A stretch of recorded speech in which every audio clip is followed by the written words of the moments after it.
Muy buenas tardes, sean bienvenidas y bienvenidos a este espacio. Hoy en el marco del día 25, Día Naranja, un programa especial titulado Mecanismos para la prevención y atención del hostigamiento y acoso sexual. Soy Miriam García Hernández, responsable del área de Igualdad y Equidad de Género de la Dirección General de Educación Normal, y es un gusto dirigirme a la comunidad normalista a nombre de nuestro titular, el maestro Raimundo Sánchez Zavala. Uno de los compromisos fundamentales de esta dirección general es promover la igualdad entre mujeres y hombres, integrando la perspectiva de género en cada uno de nuestros programas, proyectos y acciones. Este esfuerzo se enmarca con estrategias impulsadas por la Secretaría de Educación, Ciencia y Tecnología e Innovación, con el objetivo de garantizar una educación equitativa, libre de violencia, como lo establece la visión de la nueva escuela mexicana. Para profundizar en esta temática, tenemos el gusto de contar con la presencia de la maestra en Estudios para la Paz, Nayeli Castañeda Orozco, una experta en el tema, por supuesto, a quien saludo con mucho gusto y agradezco infinitamente su presencia. ¿Cómo estás, Nayeli? Muy buenas tardes. Hola, muy buenas tardes. Muy bien, muchas gracias. Es un gusto estar aquí contigo. Hasta que se nos dio la oportunidad. Muchísimas gracias. Es un gusto que estés en este espacio. Estaremos caminando en este 2025 con diferentes temáticas y hoy esta tarde, bueno, vamos a darnos la oportunidad de adentrarnos a temas de género, de violencia, y ya ustedes van a estar aquí muy atentos a esta programación.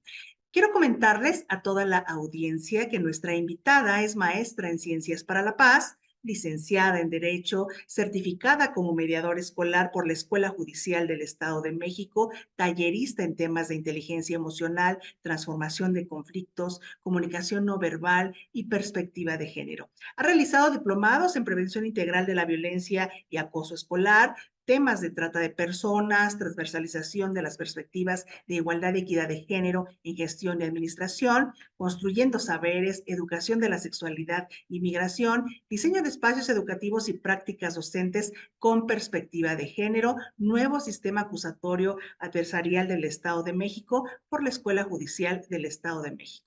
Dentro de su experiencia laboral, ha laborado en la Unidad de Género de la Secretaría de Educación, en la Subdirección de Derechos Humanos y Atención Especializada, en la Subdirección de Valores por una Convivencia Escolar Armónica, en la Subdirección de Mediación y Conciliación del Consejo para la Convivencia Escolar, y actualmente se encuentra laborando en el área de igualdad y equidad de género de esta dirección general. Sin más preámbulo, les invito a abrir su mente, a participar activamente y aprovechar esta charla que sin duda será enriquecedora para todas y todos. Vamos a dar inicio. Adelante, Nayeli.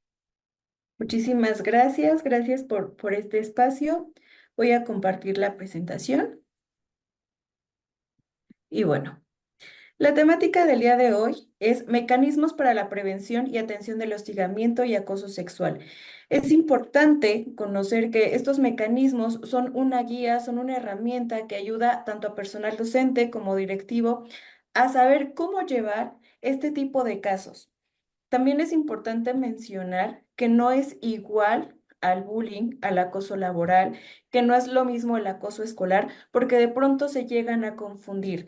Este tipo de casos necesitan un proceso diferente.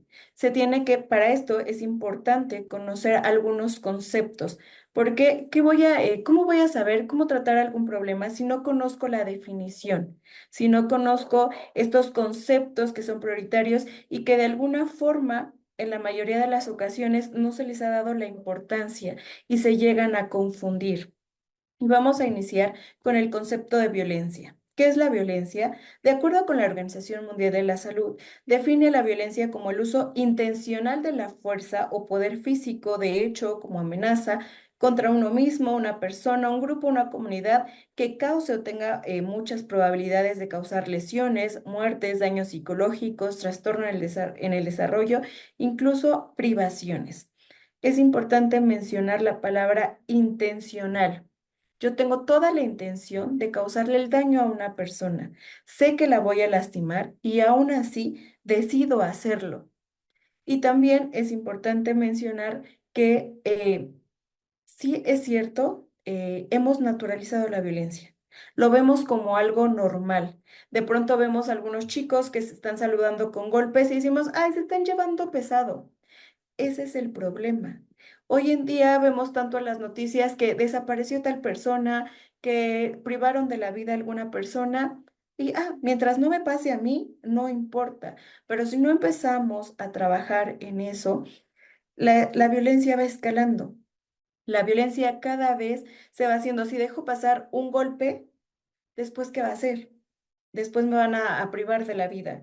Entonces, es importante empezar a dejar de ver la violencia como algo normal.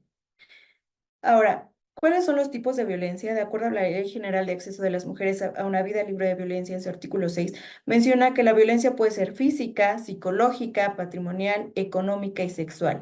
La física es aquella tangible, aquella que se puede ver, golpes, empujones, moretones.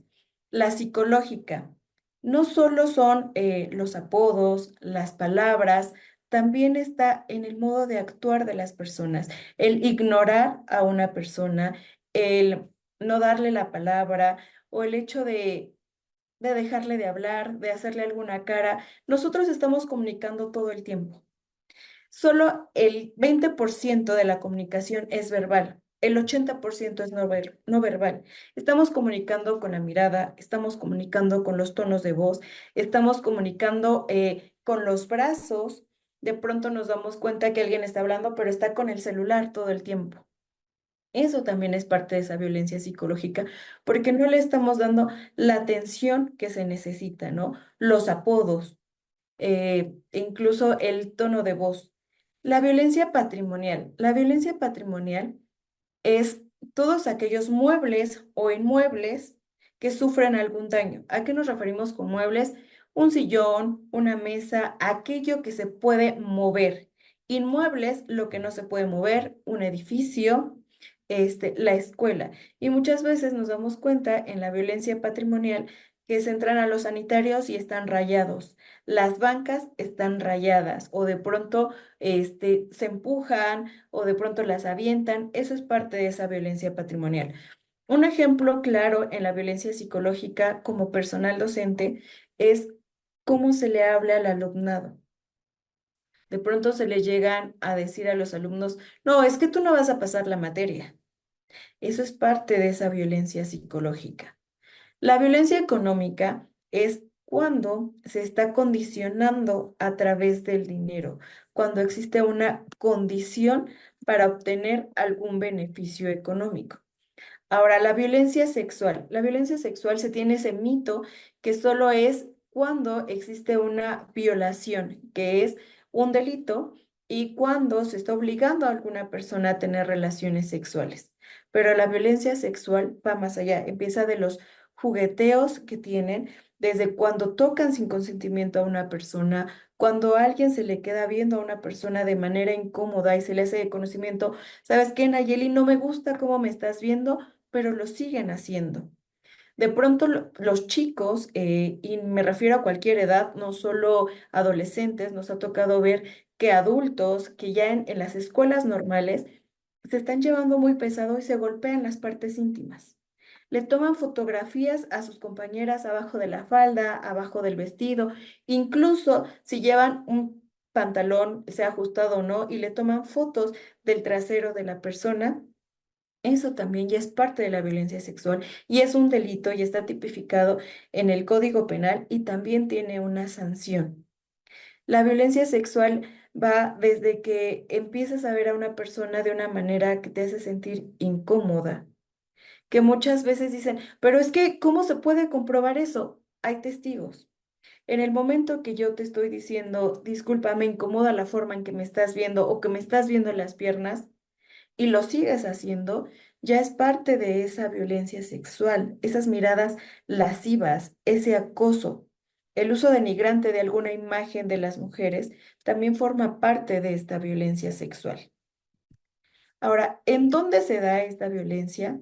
La violencia se da en la sociedad, se da en la familia, se da en el entorno escolar, en la comunidad. Existe la violencia de género, la violencia feminicida, institucional, laboral y docente.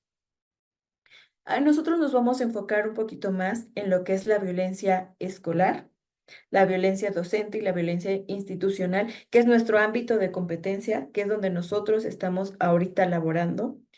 Y vamos a tocar la violencia de género y violencia feminicida que se da dentro de las instituciones. ¿Qué es la violencia de género? De pronto la llegamos a confundir con la violencia en contra de las mujeres y la violencia feminicida. Como su nombre lo dice, la violencia en contra de las mujeres es específicamente a mujeres. La violencia de género tiene una gama muy amplia. Existe lo masculino, lo femenino, la diversidad, la comunidad LGBTIQ y más, que es lesbiana, bisexual, gay, transvesti, transgénero, transexual, queers, entre muchos otros géneros que ahorita están surgiendo. Y por desgracia se ha confundido con la violencia para las mujeres. Cuando hablamos de género, no nos referimos solamente a las mujeres. Existe también esta diversidad. Se han dado casos en las escuelas de violencia de género porque chicos que tienen alguna preferencia diferente y de pronto llegan con el maestro, con el docente y le dicen, bueno, yo me llamo Carlos, legalmente soy Carlos, pero me gustaría que se dirigieran a mí con el nombre de Carla. Y es ahí cuando se entra ese conflicto.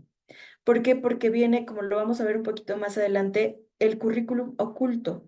Ese currículum, ese chip que aún traemos, que nos cuesta un poquito de trabajo trabajar con estos temas, que dicen, bueno, pero es que yo te estoy viendo y eres un hombre. Y entonces, ¿cómo te voy a decir, Carla? Además, legalmente eres Carlos. Se puede llegar a algunos acuerdos. Incluso este tipo de violencia se ha llegado a la Comisión de Derechos Humanos. ¿Por qué? Precisamente porque se está violentando a esa persona. Se pueden llegar a acuerdos. ¿Sabes qué? Mira, legalmente te llamas Carlos para tus papeles, para todos los trámites, mientras tú no tengas un juicio de este cambio de identidad, pues seguirás siendo Carlos. Pero, ¿qué te parece si te llamo Carla cuando pase lista, cuando me refiero a ti? Pero les cuesta mucho trabajo a algunas personas, les cuesta un poquito de trabajo esa transición, ese cambio, esa evolución que se ha tenido. La violencia feminicida, por desgracia, como su nombre lo dice, es cuando se termina en un feminicidio. El feminicidio es la muerte de una mujer por el simple hecho de ser mujer, por celotipia, porque no cumple con ese rol de género. Y lo hemos visto incluso con el caso de las mujeres que fueron asesinadas en Juárez, que salían de las fábricas precisamente después de trabajar y las privaban de la vida, incluso las exponían, desaparecían. Fue por eso que la Corte Interamericana de los Derechos Humanos emitió una recomendación a nuestro país, a México, y le dijo, tienes que frenar esto, tienes que poner un alto, se tienen que generar políticas públicas en donde les estés dando protección a las mujeres. Y una recomendación fue tipificar el delito de feminicidio, que es la muerte de las mujeres. Sin embargo, esto no se ha disminuido, al contrario, ha ido en aumento, porque tenemos y le apuestan mucho a la educación. Es desde nosotros donde tenemos que cambiar esa cultura de violencia. Es desde entonces donde nosotros tenemos que trabajar en vernos como seres humanos, como personas que todos merecemos un respeto. Si nosotros no cambiamos, no va a disminuir esta violencia. Y es importante trabajarlo porque muchas veces se ha dado casos en donde desaparecen las personas, desaparecen las mujeres y no hacemos nada. ¿Por qué? Porque ay, mientras no sea alguien que me importe, mientras no sea una persona cercana a mí, me quedo con los brazos cruzados. ¿Cuáles son los típicos comentarios que sean? De seguro se fue con el novio, después regresa, al ratito regresa. Antes se daban 72 horas para que pudieran tener una denuncia de desaparición como tal. Ahora ya puede ser inmediatamente. ¿Por qué? Por cualquier sospecha. Entonces, es importante empezar a sensibilizarnos, empezar a capacitarnos en estos temas. La violencia institucional son aquellos actos u omisiones de las o los servidores públicos en cualquier orden del gobierno que discrimine o tenga como finalidad dilatar, obstaculizar o impedir el goce y ejercicio de los derechos humanos de mujeres y hombres, así como su acceso al disfrute de las políticas públicas destinadas a prevenir, atender, investigar, sancionar y erradicar los diferentes tipos de violencia. Y aquí viene una palabra muy importante, es hacer y dejar de hacer, las omisiones. Si yo como servidora pública no hago nada, llega una persona y me dice, Nayeli, me están acosando, me están hostigando, yo tengo el conocimiento y no hago nada, también puedo también soy responsable administrativamente, puedo tener una sanción administrativa por no hacer nada, por no dar un seguimiento. Antes decían, bueno, me doy cuenta que mi compañero, mi compañera está acosando a este alumno o a esta alumna y no hago nada, me hago de la vista gorda, total, a mí no me interesa, a mí no me importa, a mí no me incumbe, no me voy a meter en problemas, pero ¿qué creen? También eso nos puede traer una recomendación o alguna sanción administrativa. Un claro ejemplo de esta violencia institucional, en una ocasión cuando estaba en la unidad de equidad de género de la Secretaría de Educación, me pidieron que acompañara a un varón a interponer una denuncia en el Ministerio Público. Esta denuncia era por violencia intrafamiliar. Cuando llegamos al Ministerio Público, lo que empezaron es que se empezaron a burlar de él, se empezaron a reír de él. ¿Y qué es lo que decían? ¿Cómo es posible? Usted, como varón, ¿cómo es posible que no se defendió? Su esposa le pega y se empezaban a reír. Esa es parte de esa violencia institucional. Están obstaculizando, se están burlando de él y no le están dando un servicio. La violencia laboral es aquella que se ejerce en las personas que tienen un vínculo laboral con la víctima y que aparte tienen un acto o una omisión de abuso de poder, dañan la autoestima, la salud, la integridad, la libertad y la seguridad de la víctima, impiden su desarrollo y atentan contra la igualdad. No solo esta violencia se da con los docentes hacia los alumnos, entre compañeros, compañeras de trabajo, también se ha dado este tipo de conductas. Incluso se han llegado casos en donde el compañero le toma una fotografía a la compañera y tiene un grupo aparte con otros compañeros donde se están compartiendo esas fotografías en el ambiente laboral o están acosando a sus compañeras y incluso entre compañeros, y es parte de esa violencia laboral. La violencia docente se refiere a actos o omisiones centrados en la discriminación y abuso de poder generando por el personal docente en el entorno escolar, sus proximidades o en las redes sociales. ¿Qué quiere decir esto? No solo se da dentro del ámbito educativo, no solo se da en la escuela. Con el uso de la tecnología, esta violencia ha traspasado y se da en las redes sociales. Recomendación como docentes, no es recomendable tener al alumnado, al estudiante, en formación docente en sus redes sociales. ¿Qué pasa? Muchas veces no hagas cosas buenas que parezcan malas. En ocasiones resulta que hay alumnas que se han quejado de sus docentes porque reaccionan a sus fotografías, porque les hacen comentarios o les envían mensajes privados en redes sociales. Esto también ya se encuentra en la Ley General de Acceso de las Mujeres a una vida libre de violencia. Ya entra como parte de esta violencia docente y lo recomendable es no tenerlo en redes sociales, no enviar mensajes de WhatsApp en horas que no son recomendables o después del horario escolar, porque se puede prestar a malas interpretaciones, a menos que sea muy importante o que sea un aviso urgente, sino evitarlo, porque precisamente también se ha hecho un acoso y un hostigamiento a las compañeras y al alumnado. También entra estos comentarios machistas que de pronto se hacen. Se han dado casos en escuelas en donde a las alumnas se les dice qué bien se te ve la falda, o cómo no quieres que te falten al respeto si vienes vestida así, o qué bonitas piernas. En una ocasión, en alguna escuela hicieron una actividad en donde las chicas y los chicos fueron en pijama. Resulta que en esa actividad un docente hizo un comentario fuera de lugar y les dijo, muy bien, se ven muy bonitas, pero se verían mejor en baby doll. Ese tipo de comentarios son una falta de respeto, es violencia y se tiene que evitar. Los docentes estamos para ayudar a la formación. ¿Qué tipo de docentes vamos a formar con este tipo de comentarios, con estas faltas de respeto? Dentro de la violencia sexual está el hostigamiento y el acoso sexual. Es muy importante aprender a conocer cuál es la diferencia entre acoso y entre hostigamiento, porque muchas veces se cree que es lo mismo.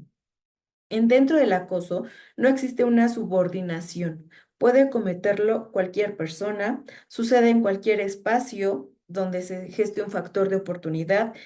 Hay un riesgo abusivo, hay un ejercicio abusivo de poder que conlleva un estado de indefensión y que pone en riesgo a la víctima. No existen necesariamente conductas reiteradas, no necesariamente existe complicidad del agresor con otros actores en el entorno laboral o escolar referentes a la actuación. ¿Qué quiere decir esto? Un acoso sexual puede ser cuando yo voy caminando por la calle y de pronto me hacen un piropo. eh, Eso puede ser un acoso. ¿A qué se refiere que no son conductas reiteradas? A diferencia del hostigamiento, en el hostigamiento existe una relación de índole laboral o escolar en la que la víctima tiene un nivel jerárquico menor a quien comete el acto. Esto quiere decir un docente a una alumna, a un alumno o mi jefe superior a otra persona inferior. Se realiza en entornos laborales y escolares, se expresa en conductas verbales, físicas o ambas relacionadas con la sexualidad y la connotación lasciva. Existen conductas reiteradas en diferentes magnitudes. Ejemplo, de pronto llega mi jefe, mi jefa, y de pronto me dice, oye, Nayeli, te invito a un café. No, muchísimas gracias, que no sé qué. Oye, Nayeli, te invito al cine. No, muchas gracias. Oye, Nayeli, si tú no me tienes este trabajo para el día de mañana, te voy a reprobar, a menos que aceptes tomar un café conmigo o que quieras ir a comer conmigo. A eso se refiere con las conductas reiteradas y en diferentes magnitudes, porque primero es, ¿me pasas tu número de celular? Oye, ¿por qué no me contestas los mensajes? Te invito a un café, te invito a comer, te invito al cine, ahora te invito a cenar. Ah, no, no quieres, pues es que mira, se va a ver un poquito tu calificación, pues depende mucho de si sales conmigo a tomar un café o no, o si sales a tomar una copa, o si sales a algún bar. Eso se refiere con las conductas reiteradas y que van subiendo de tono. Primero es mi número de teléfono, después es un café, después es una copa y después ya me está condicionando con una calificación. Puede existir manifestaciones de complicidad del agresor con otros actores del entorno laboral y escolar que refrenden la actuación de la víctima o el victimario. ¿Qué quiere decir con esto? En muchas ocasiones, por desgracia, cuando se mantiene este tipo de conductas, es visible y existen testigos. El problema es que a veces son amigos, son conocidos, el problema es que no me quiero meter en problemas. Resulta que hubo caso en alguna escuela en donde el docente tenía una relación amorosa con la alumna, que casi no se da, que no es muy común. El problema fue que esta chica denuncia una violación. Cuando se hace la investigación, personal administrativo y personal docente de la institución tenían conocimiento del tema y nunca hicieron nada. Es importante mencionar, lo que hagan de la escuela para afuera ya es problema de un particular, pero si es dentro de la institución, si hay demostraciones de cariño dentro de la institución, se tiene que hablar. Existe un reglamento, tanto para el alumnado como para personal docente. También están las leyes que más adelante lo vamos a ver. Y no se puede permitir esas demostraciones de cariño dentro de la institución, porque serían cómplices en dado caso de que pase algo. Y esto está tipificado en el Código Penal del Estado de México, en el artículo 269 y 269 bis. si es que es importante también que de pronto nos pongamos a leer un poquito, que de pronto investiguemos un poquito. Es imposible que nosotros les demos toda la información, entonces también dejamos algunas leyes, nombres de algunas leyes, algunos artículos en los que pueden consultar también para informarse más sobre el tema. ¿Y de dónde vienen estos temas de género? Estos temas de género no es porque se le haya ocurrido a la dirección general, no es porque se le haya ocurrido a la maestra Miriam, que es responsable del área de igualdad de género, o a la licenciada Nayeli. Esto viene desde la Constitución Política de los Estados Unidos Mexicanos, el derecho a la educación basado en una igualdad entre hombres y mujeres en donde se tiene derecho a la educación basada en respeto y restricto la dignidad de las personas, con enfoque de derechos humanos y de igualdad sustantiva entre mujeres y hombres. Esto lo podemos ver en el artículo 3 y en el artículo 4 de esta Constitución. También viene la Ley General de Acceso de Educación Superior. Es importante aquí eh, hacer un paréntesis, hacer una acotación, porque de pronto nos vienen a decir, es que en el reglamento dice, sí, en derecho hay algo que se llama pirámide de Kelsen, en donde mencionan la ley superior. Está la Constitución política y están los derechos humanos arriba de las leyes federales, después vienen las leyes estatales, la normatividad y los reglamentos. Y muchas veces es que dicen, no, es que en el reglamento viene tal cosa, sí, pero si en el reglamento se contradice con la ley o se contradice con la Constitución, no tiene validez. Entonces es importante aclararlo porque nada está por encima de la Constitución ni de los derechos humanos. Y la Ley General de Educación Superior nos menciona en su artículo 10 la promoción y el respeto de la igualdad entre mujeres y hombres, generando alternativas para erradicar cualquier tipo y modalidad de violencia de género en las instituciones de educación superior. Tenemos que trabajar también en la promoción y el respeto para generar entornos que estén libres de esta violencia de género.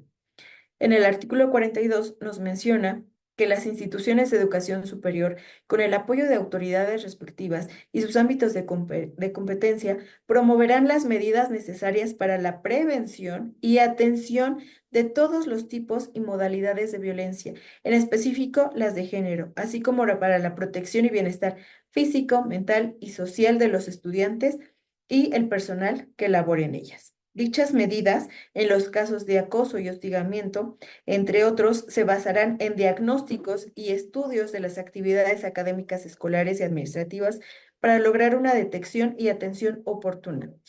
¿Qué quiere decir esto? Es muy importante, se sugiere que al inicio del ciclo escolar o en el momento que sea necesario, realizar un diagnóstico para conocer cuáles son las necesidades de la institución. El contexto de cada región, de cada institución es muy diferente. No son los mismos los casos que se dan en el Valle de México, que se dan en el Valle de Toluca o en el sur del estado. Cada necesidad es diferente, el contexto es diferente. Tal vez el problema que se tiene en el Valle de México es la desaparición de personas. Y tal vez el problema que se tiene en el sur del Estado de México es precisamente ese currículum no oculto que viene acompañado del machismo o de comentarios machistas. Y se necesita capacitar precisamente en esos temas, en identificar cuál es la violencia de género, en identificar la violencia feminicida, o cuesta un poquito trabajo entender la diversidad sexual. Por lo tanto, es importante realizar un diagnóstico que nos diga en qué se va a trabajar para a partir de ahí trabajar en la sensibilización y en la capacitación con esos temas. En el artículo 43 nos habla en el ámbito institucional. El Estado reconoce la importancia y coadyuvará a garantizar a las instituciones de educación superior que se constituyan como espacios libres de todo tipo y modalidad de violencia, en específico la de género y discriminación hacia las mujeres, para garantizar el acceso pleno a una educación, el derecho a la educación superior. ¿Cómo se va a hacer esto? En las instituciones que se tiene que trabajar con diagnósticos, programas y protocolos para la prevención, atención, sanción y erradicación de todos los tipos y modalidades de violencia. Es cierto que la Dirección General estamos trabajando en un protocolo para esta atención de violencia de género, en acoso y hostigamiento, pero también es importante que las escuelas empiecen a trabajar con lineamientos relacionados con el tema. La creación de instancias con personal capacitado para la operación y seguimiento en contra de las mujeres de protocolos para la prevención. En algunas instituciones, si así lo considera necesario, se están trabajando con comités de género, un comité específico en esos temas, porque es importante saber que estos temas de género se tienen que tratar con mucho cuidado. La confidencialidad es muy importante. No puede estar cualquier persona en ese comité, cualquier persona no puede conocer de estos temas, tiene que tener tacto, sensibilidad al momento de hablar con las personas que son presuntas víctimas, al hablar con estas personas que han sufrido algún tipo de violencia de género y sobre todo cuidar la confidencialidad. Se ha dado en algunos casos en donde se conoce este tipo de violencia a la comunidad estudiantil y de pronto las personas son eh, ya no se utiliza el nombre de revictimización, es victimización secundaria, pero estas personas no solo son violentadas por esta persona agresora, sino que también son juzgadas, son criticadas por la comunidad estudiantil en general o por la comunidad escolar y de pronto vuelve a ser víctima. Entonces, a eso nos referimos con víctima secundaria. Y es muy importante que tengan ese comité para hablar específicamente de esos tipos de casos. La adopción de medidas para considerar que la violencia que ejerce contra las mujeres como causa especialmente grave de la responsabilidad. Aplicación de programas que permitan la detección temprana de los problemas de los tipos y modalidades de violencia de las mujeres en las instituciones de educación superior. Realizar acciones formativas y de capacitación. Es importante que el personal docente esté capacitado en estos temas. Y no solo el personal docente, el personal directivo también. Tiene que tener esta sensibilización, tenemos que conocer de estos temas. La promoción de la cultura de la denuncia. De pronto, piensan que cuando nosotros hablamos de esta promoción de la denuncia, estamos incitando a las personas a que a fuerza tengan este tipo de comentario. Es una idea que está equivocada. La promoción de la denuncia es porque muchas personas que pasan por esto tienen miedo a hacerlo porque creen que van a tener represalias. Creen que el docente que tenga conocimiento se va a ver afectado en sus calificaciones, que va a tener un trato diferente. Es por eso la importancia de la denuncia, porque si ese docente o esa docente se queda ahí, ¿qué es lo que va a hacer? Va a seguir violentando a otras personas y de lo que se trata es evitarlo. La creación de una instancia para la igualdad de género cuya función sea la incorporación de la perspectiva en todas las acciones que se lleva a cabo dentro de la institución. Existe personal eh, académico que puede aportar mucho conocimiento como investigadores, realizando algunos artículos, realizando algunas investigaciones, algunos libros. Es importante también que desde ese espacio se empiece a trabajar con la violencia de género. Incluso se les invita a que en sus trabajos de titulación, el alumno, la alumna, eh, también trabaje con el género.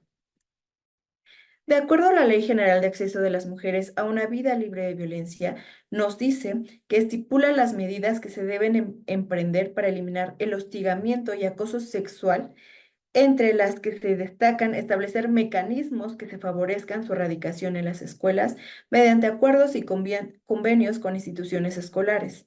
Crear procedimientos administrativos claros y precisos en las escuelas para sancionar estos ilícitos e inhibir su comisión. Proporcionar atención psicológica y legal especializada y gratuita a quien sea víctima de hostigamiento y acoso sexual. Y por último, implementar sanciones administrativas para los superiores jerárquicos de quien hostigue y acose cuando sean omisos de recibir o dar un curso a una queja. ¿Qué es lo que quiere decir esto? que ya se están implementando procedimientos administrativos en donde sí va a tener sanciones a aquellas personas que tengan conocimiento de violencia y que no hagan nada al respecto. O cuando recibo una queja y le digo a mi compañero, ¿sabes qué? Te llegó una queja. Entonces, necesito que pues vayas, te inventes una historia donde digas que no. Se ha dado casos en donde se tiene conocimiento y le avisan a la persona. ¿Qué es lo que hace? Este docente empieza a poner a todo el grupo en su contra. Debemos de tener muchísimo cuidado con eso, con la confidencialidad. Ahora, la Ley Federal del Trabajo nos dice que se debe garantizar un ambiente laboral libre de discriminación y violencia y prohíbe a las personas trabajadoras acosar sexualmente a cualquier persona o realizar actos inmorales en los lugares de trabajo. Esto está establecido y fundamentado en el artículo 135, fracción 11 de esta ley.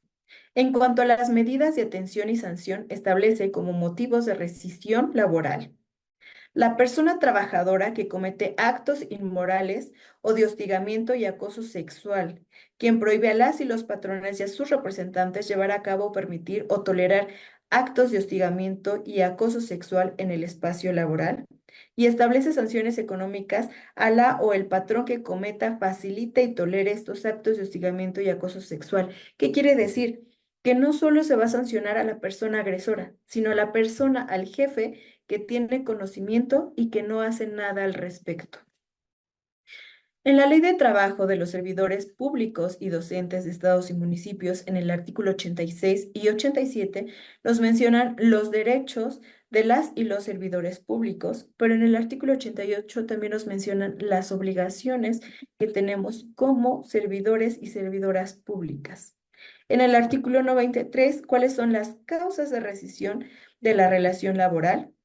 Y estas causas son incurrir durante sus labores en faltas de probidad u honradez, o bien en actos de violencia, amenazas, injurias o malos tratos en contra de sus superiores, compañeros o familiares de uno u otros, ya sea dentro o fuera de las horas de servicio, salvo que obren en defensa propia.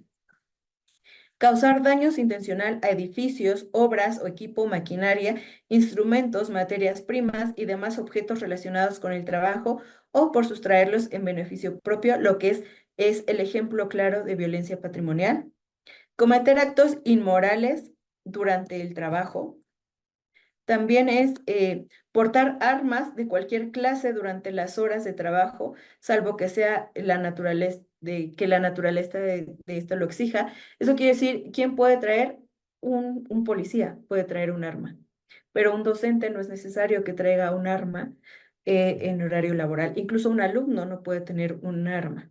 ¿Por qué? Porque está poniendo en riesgo a las personas que están dentro de la institución. Incurrir actos de violencia laboral, entendiéndose por esto los relativos a la discriminación, acoso u hostigamiento sexual y acoso laboral.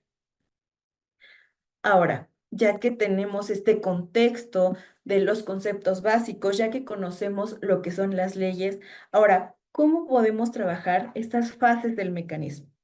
La primera es la prevención y la detección. La segunda son los parámetros de atención a casos ya en específico. Y por último, tenemos el seguimiento de registro de casos. La prevención y detección se puede trabajar con el diagnóstico o incluso se han llevado a cabo actividades, un ejemplo, periódico mural, en donde dice los 25, porque hemos visto que algunas enlaces son muy creativas en sus actividades y de pronto los días naranja ponen el tendedero o el listón y en algunos casos ahí es donde nos hemos dado cuenta o tenemos conocimiento de lo que está pasando en la institución. En una ocasión, en un periódico pusieron, ¿alguna vez te has sentido víctima o te han acosado? Deja aquí tu experiencia. Ha sido anónimo y ahí se descubrió que algunos docentes acosaban a las alumnas o los comentarios que les habían hecho o porque estaban embarazadas. Algunos comentarios como de, pues, ¿para qué te embarazas? Yo no te puedo apoyar porque pues tú decidiste embarazarte y ese no es mi problema. Eso también es parte de esta violencia. Entonces, ahí podemos, en estas actividades nos podemos dar cuenta en qué tenemos que trabajar, cuáles son las temáticas que son prioritarias para trabajar en las instituciones, con la prevención y la detección. Empezamos a capacitar en esos temas que son prioritarios. Ahora, cuando tenemos conocimiento de una queja, que ya sería la atención, existen los tipos de respondientes. Primeros respondientes, autoridades con obligaciones éticas y autoridades con obligaciones formales. ¿Cuáles son los primeros respondientes? Cuando yo tengo conocimiento de una queja, se acerca una chica, una alumna o un alumno, porque también puede ser los varones, y me dicen, me siento acosada por la maestra Nayeli porque me tocó o porque me hizo algún comentario dándome a entender que si yo quería tener una mejor calificación, tendría que salir con él a tomar un café o tenía que dejarlo que tocara la pierna. ¿Cómo es que tengo que actuar? Primero, no voy a juzgar, tengo que escuchar, tengo que tener una escucha activa. ¿Qué quiere decir esto? Escuchar con todos los sentidos.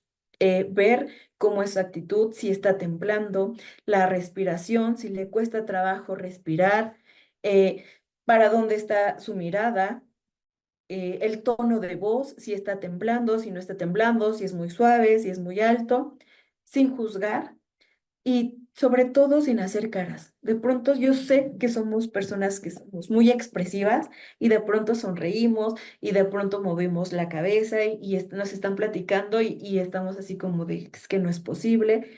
Evitar juicios.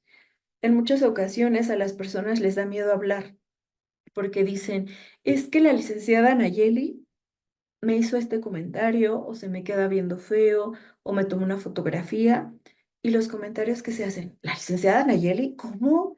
No, pero si la licenciada Nayeli es un pan de Dios, es una excelente docente, la licenciada Nayeli es investigadora, la licenciada Nayeli es académica, no es posible.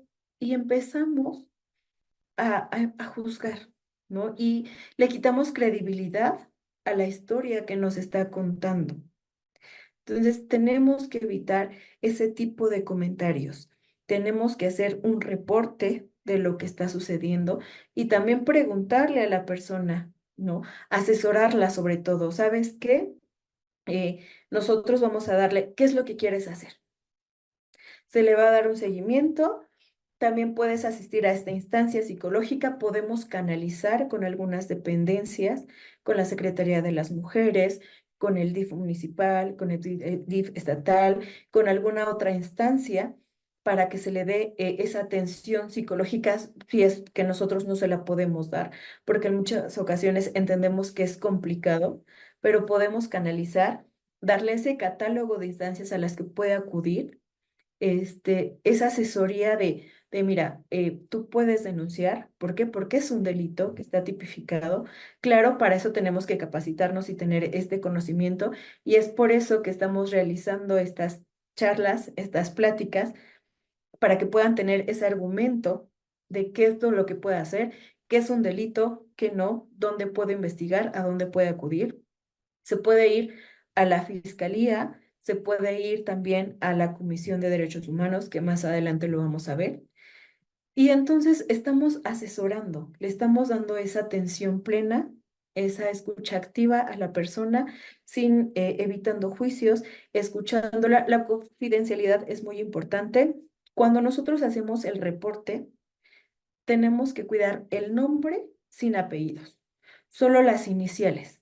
Es muy importante también que no venga el nombre completo y sobre todo no comentarlo fuera de, ¿no? De pronto con la compañera, oye, ¿qué crees que Anayeli, la licenciada Miriam, la está acosando? Oye, ¿qué crees? ¿Tú puedes creer eso? ¿Quién viera a la maestra Miriam? ¿O quién viera a la licenciada Nayeli? Ese tipo de comentarios no se pueden hacer porque tienen una responsabilidad. Después de eso, ¿qué es lo que yo tengo que hacer? Hago mi reporte y le informo a mi superior, que es en este caso el director o la directora, que tenga conocimiento. Claro, si el director o la directora también tienen que ver o son las personas que presuntamente son los agresores, se tiene que ir a otra instancia. En dado caso de que ellos no tengan, no sean responsables o no tengan que ver en este acoso o en este hostigamiento, se les hace de conocimiento a ellos. Ellos también tienen que hacer su informe y enviarlo a la dirección general, donde se les va a asesorar qué se tiene que hacer al respecto.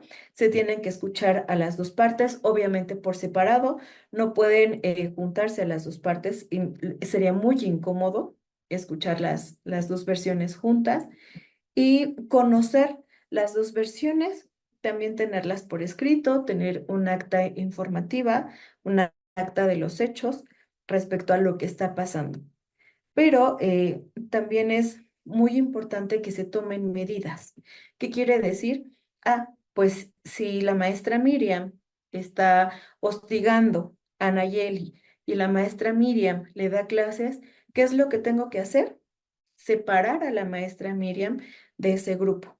Lo que tengo que hacer es cuidar a la persona, a este estudiante que está en riesgo, tomar esas medidas. Ahora, ¿cuáles son las vías de atención y denuncia ante casos de acoso y hostigamiento sexual? Puede utilizarse en la autoridad, aquí nos menciona la autoridad universitaria, en este caso podrían ser los comités de género, cuando ya se tiene un comité de género en las escuelas normales. Administrativa, normas de carácter administrativo, que es la Secretaría de la Función Pública, órganos internos de control, comités de ética. Aquí, ¿qué es lo que va a hacer? La persona va a dirigirse precisamente a la Dirección General de Educación Normal, donde se le dará asesoría. Ahí se armará el expediente y de acuerdo a las evidencias que se tengan en este expediente, se va a, con el área jurídica de la Secretaría de Educación, donde ellos también pueden emitir una sanción. ¿Qué es lo que hacemos en el área jurídica? Nosotros no podemos emitir una sanción. Nosotros nos vamos a la ley y en la ley puede ser amonestaciones, pueden ser multas, y a nosotros la Secretaría, la Coordinación Jurídica es quien nos dice, se le va a dar esta sanción a esta servidora o a este servidor público. En lo laboral se pueden ir a las áreas jurídicas de las instituciones. En el ámbito penal, acudir al Ministerio Público, Fiscalías Especializadas, Delito contra las Mujeres o Centro de Justicias y de Protección a los Derechos Humanos, la Comisión Nacional y Estatal de Derechos Humanos. Aquí es importante mencionar, de pronto, yo sé que los medios alternos a la solución de conflictos, la mediación, la conciliación, son una forma, incluso la justicia restaurativa, son mecanismos que ayudan, sí, sí ayudan, pero en casos de violencia de género no puede existir una mediación. En casos de violencia de género no puede existir una conciliación. De pronto han llegado reportes a algunas instituciones en donde dicen, ya es que le tocó la pierna o le tocó parte de su cuerpo, pero ya lo resolvimos con una mediación o con una conciliación. Eso no es posible. Ese tipo de conductas no se pueden mediar, no se pueden conciliar. Ese tipo de conductas debe de tener una sanción, porque si no, se van a seguir repitiendo.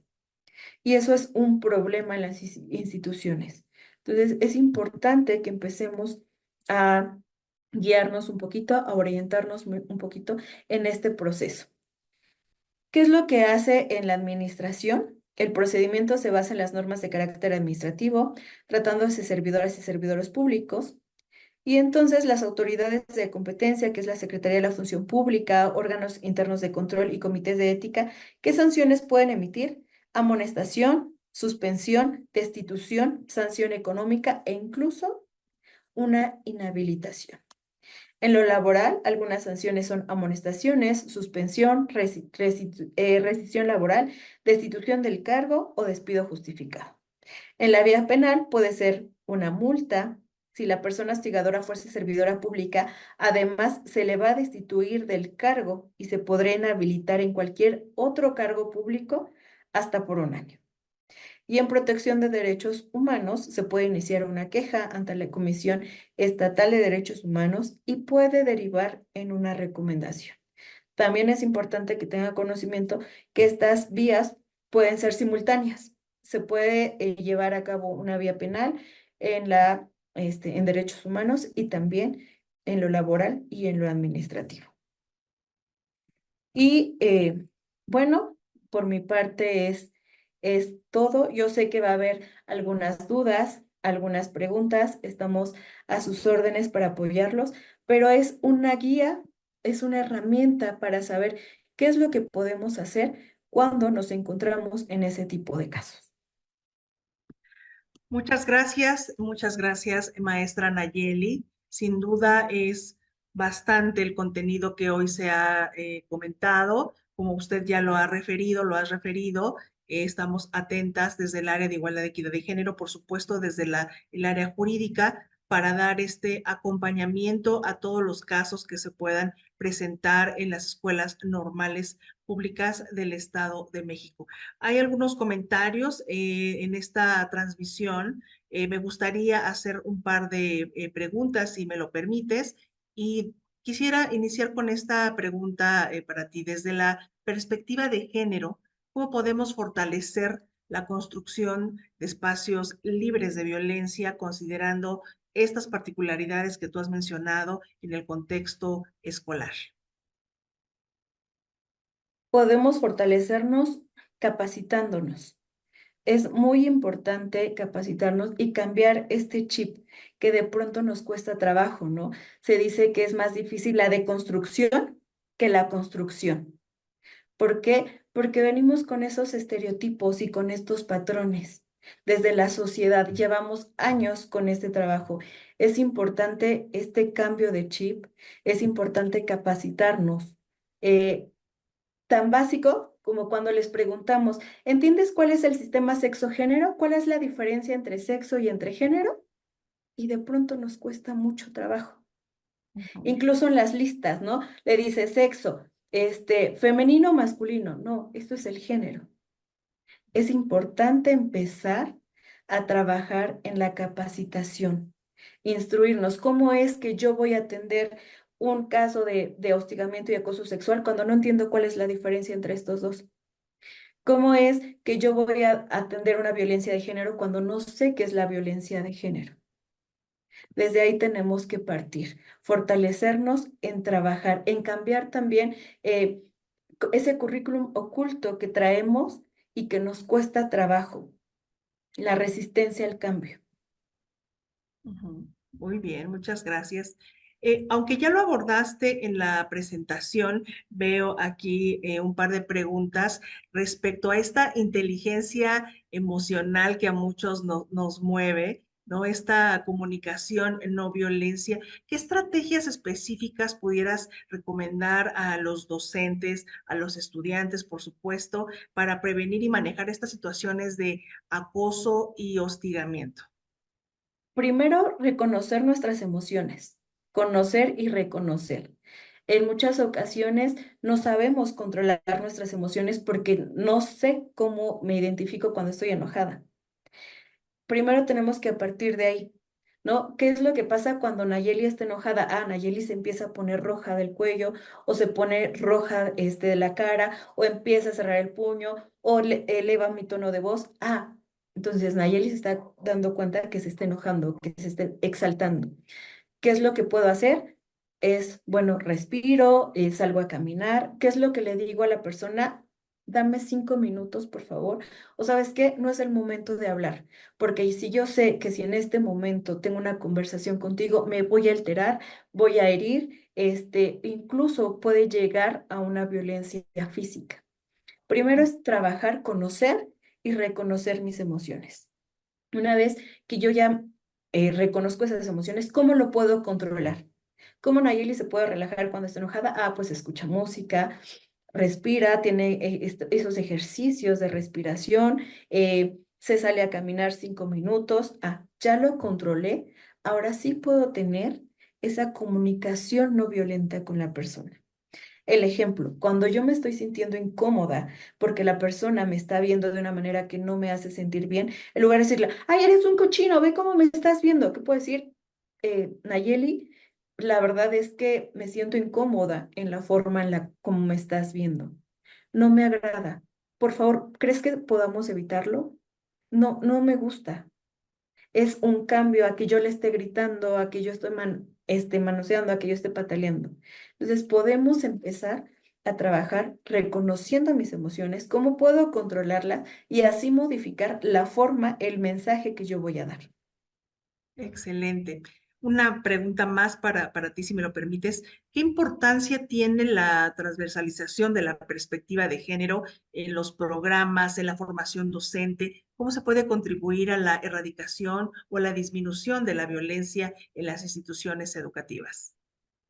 Es sumamente importante, precisamente como lo decimos, estamos hablando con docentes en formación.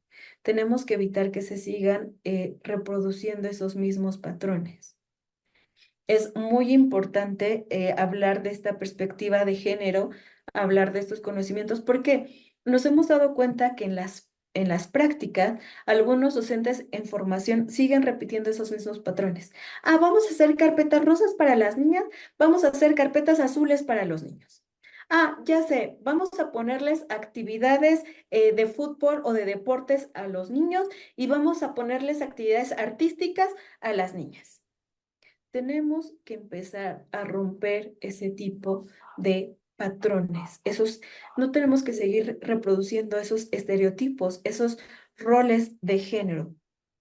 Tenemos que tener esas herramientas para identificar las prácticas discriminatorias, promover una cultura de respeto e igualdad en las aulas, para así poder tener esos cambios, esas evoluciones que queremos. Muchas gracias. Vamos a ir cerrando esta charla, esta entrevista, esta exposición que tú has hecho esta tarde. Sin duda, nos quedan mucha tarea que hacer, mucha información que revisar y que profundizar en ello. Y me gustaría mucho aprovechar este espacio para agradecer, por supuesto, tu participación en esta actividad y agradecer a las y los enlaces de género de las escuelas normales públicas del Estado de México, a los estudiantes normalistas que se han conectado con nosotros para aprender un poco de estos temas y felicitarles por el trabajo que han hecho. Ya llevamos caminando un año, un poco más de un año, desde conferencias, actividades, visitando escuelas, pidiendo que compartan información que nos envían desde la Secretaría de las Mujeres, del INMUJERES en su momento, ahora Secretaría de las Mujeres Federal. Revisamos los informes, créanlo, revisamos cada actividad que ustedes hacen, pero no en el sentido de ver los números, sino en el sentido de ver el impacto, qué tanto las escuelas están asumiendo este compromiso. Hablar de transversalizar este tema no es solamente un tema de Miriam, como lo mencionaba la licenciada Nayeli, o de ella, o de nuestro titular, sino que tiene que ser un trabajo en conjunto que se vea reflejado en todas las escuelas y, por supuesto, que se disminuya estos temas de acoso, hostigamiento, de violencia, los diferentes tipos de violencias que se pueden encontrar en las escuelas. Agradezco a cada uno de ustedes su presencia en esta tarde, a nombre de nuestro titular, el maestro Raimundo Sánchez Zavala, director general de Educación Normal, quien es un gran aliado en estos temas. Vamos a seguir caminando con cada uno de ustedes. Insisto, este espacio a través de la Dirección General, el área jurídica y de género, estamos para apoyarles, para acompañarles y para seguir aprendiendo con cada uno de ustedes. ¿Algo que quisieras agregar, maestra Nayeli? Agradecer mucho la participación, el espacio y pues decirle que estamos a sus órdenes, estamos aquí para apoyarles, para asesorarles en lo que sea necesario y felicitarles por el excelente trabajo que se ha hecho, como bien lo dice la maestra Miri. Ya tenemos un año y la verdad hemos visto una respuesta muy positiva y agradecemos por todas las atenciones que han tenido. Muchas gracias. Estamos seguras y seguros que estos recursos, estos contenidos serán de gran utilidad para la comunidad normalista. Excelente tarde y nos vemos en la próxima emisión. Hasta luego. Muchas gracias, hasta luego.